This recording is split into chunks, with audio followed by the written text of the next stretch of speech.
Hey yo! What's up mga idol? It's Meron again at welcome back again sa aking YouTube channel. So kung bago ka pa lang sa aking channel, please subscribe and hit the notification bell para ulit kang updated sa mga panibago kong ina-upload. So for today's video mga idol ay ako ay mag-share ng aking experience about sa aking watch hour. So mga idol, magbaback to zero ba ang ating mga watch hour kapag lumampas na ng 12 months, lumampas ng 365 days. So bago muna natin yan simulan mga idol, ay quick intro muna tayo.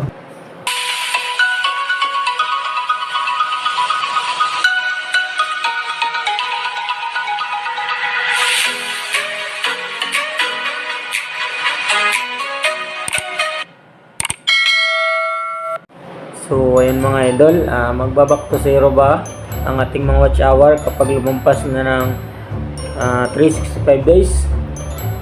So ang sagot ko po mga idol ay hindi, pero malaki ang mababawas mga idol. Kasi base na lang sa experience ng aking watch hour noong 2024, dapat sa March 17 2025 ay mahit ko yung 4,000 watch hour. So hindi ako consistent mga idol sa tawag nito sa pag-upload. So ang aking watch hour pa lang noon noong March ay nasa ano pa lang mga idol. Noong March 25 ay nasa 1,150 mga idol, nasa 1,150 pa lang mga idol. So malayo pa sa 3,000 at 4,000 watch hour na requirements ni YouTube. So nung inabutan ako ng March 17, grabe yung nabawas. Inabutan ako mga idol ng tawag nito ng limit, kasi mag 365 days na ako sa March 17, 2025 noon. So lumampas na ako mga idol, inabutan na ako ng limit.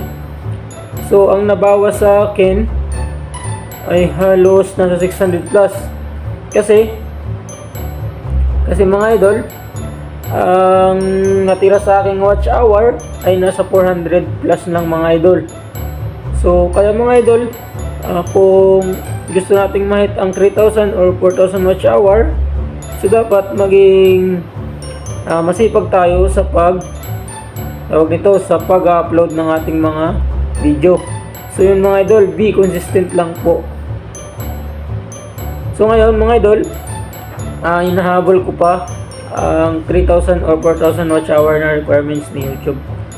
So ngayon tuloy-tuloy na ako sa pag-upload para ma-hit ko na po yun, para hindi naman po ako mabutan ng March 17, 2025.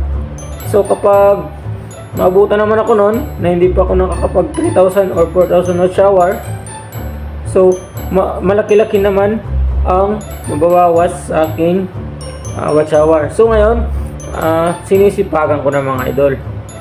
So yun lang mga idol. Kung may tanong po kayo, paki-comment na lang sa baba at akin pong sagutin yan. Hindi naman po ako expert pagdating dito, hindi naman po magaling. Marunong lang mga idol through experience. So sinishare ko lang po ang aking experience na naranasan mga idol sa aking watch hour. So hanggang dito na lang mga idol. Ayop, nakashare naman po ako at makatulong po. So hanggang dito na lang mga idol. Maraming salamat sa panonood. God bless.